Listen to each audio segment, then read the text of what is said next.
Hei,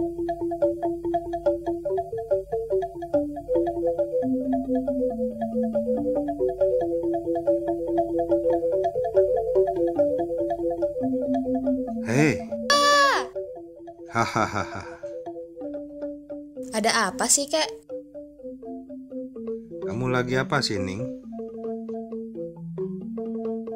Cening lagi baca komik, Kek. Seru loh. Kakek juga punya cerita yang lebih seru. Mau dengar? Mau, Kek. Pada zaman dahulu, diceritakan ada seorang anak yang hidup sebatang kara.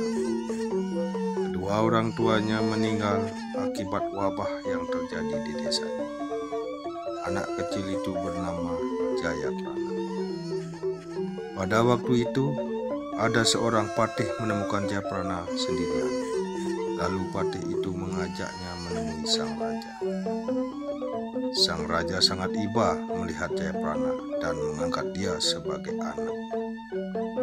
Jayaprana sangat rajin, pintar, dan jujur. Dia dilatih ilmu agama, muka kawin, dan ilmu bela diri. Setelah menginjak dewasa, Jayaprana disuruh mencari pujaan hatinya sendiri. Jayaprana berjalan mengitari pasar sambil memainkan apel yang dibelinya. Hingga kemudian dia duduk di depan pasar sambil mengamati gadis-gadis yang lalu lalang. Hingga tampaklah seorang gadis cantik yang sungguh menawan hatinya. Oh, gadis itu sungguh cantik dan pesona. Siapa gerangan gadis itu?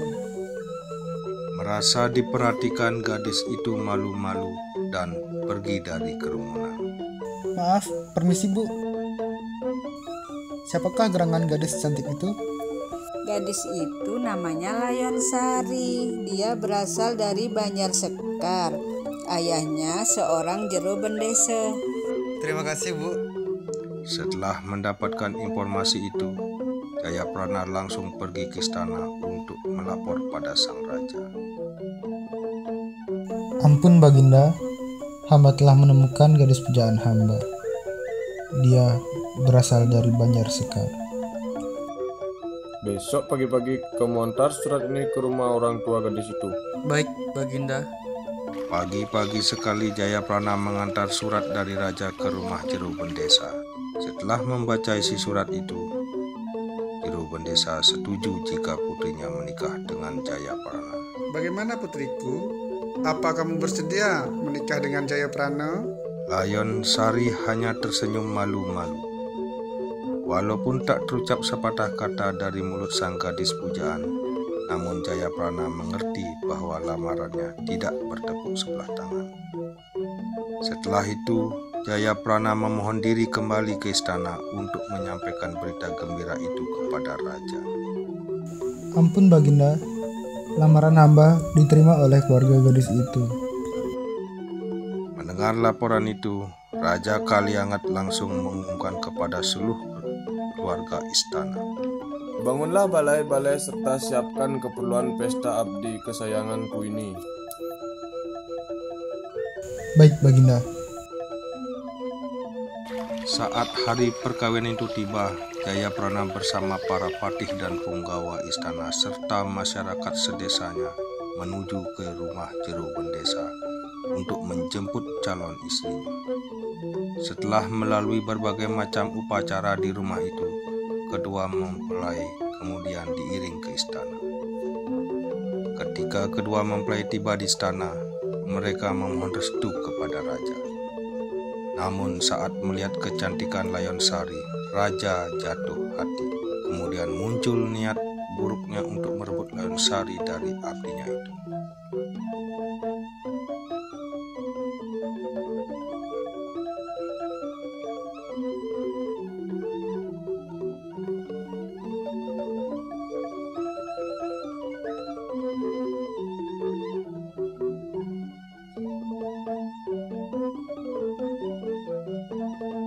Setelah pernikahan itu selesai, raja segera mengumpulkan seluruh punggawanya untuk meminta pertimbangan tentang bagaimana cara menghabisi nyawa Jayaprana secara diam-diam.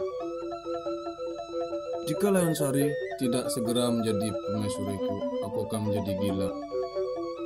Mendengar hal itu, seorang patih bernama Saunggaling memberikan pertimbangan. Ampun Baginda, sudikah kiranya Baginda mendengarkan usulan hamba?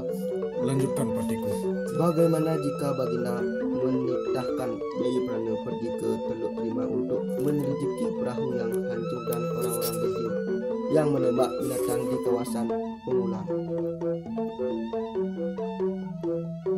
Rencana ini hanyalah siasat agar mereka bisa membunuh Jayaprana tanpa sepengetahuan orang lain, termasuk Layon Sari. Beberapa hari kemudian raja pun memanggil Jayaprana agar menghadap ke Paseban. Ampun Baginda, ada apa gerangan hamba diminta untuk menghadap? Ada tugas penting untukmu, untuk menyelidiki perahu yang kandas dan kekacauan yang terjadi di sana. Jayaprana langsung menerima perintah raja tanpa merasa curiga sedikit pun. Jayaprana menyampaikan berita itu kepada sang istri. Mendengar berita itu, Layon Sari tiba-tiba mendapat firasat buruk. Karena alamat-alamat buruk itulah ia meminta agar Jayaprana membatalkan keberangkatannya Kanda, ke Teluk Terima. sebaiknya urungkan saja niat Kanda itu. Dinda khawatir terjadi sesuatu yang tidak diinginkan pada diri Kanda. Tidak Dinda, ini perintah raja. Kanda harus berangkat. Dinda tidak usah cemas.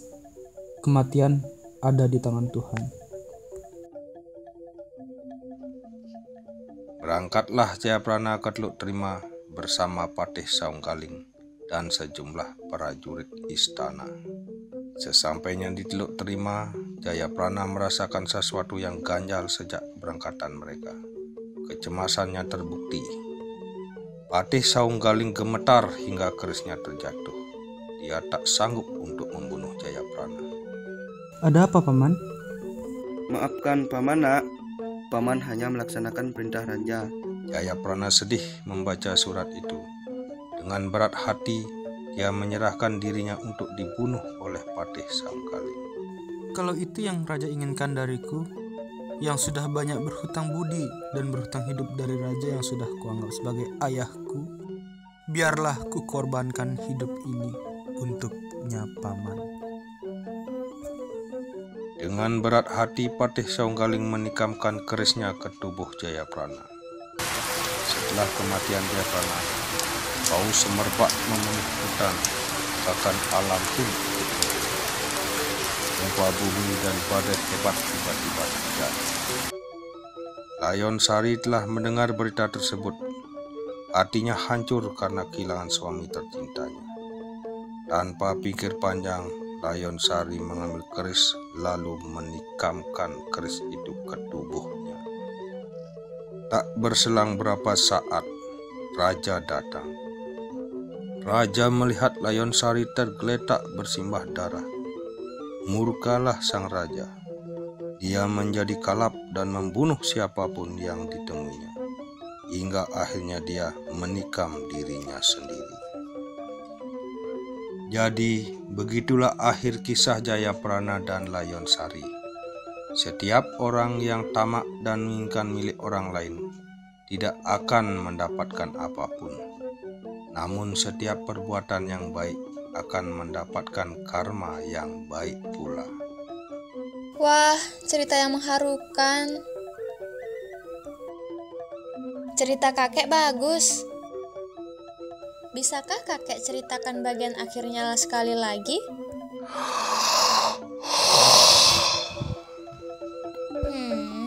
Yah, kakek.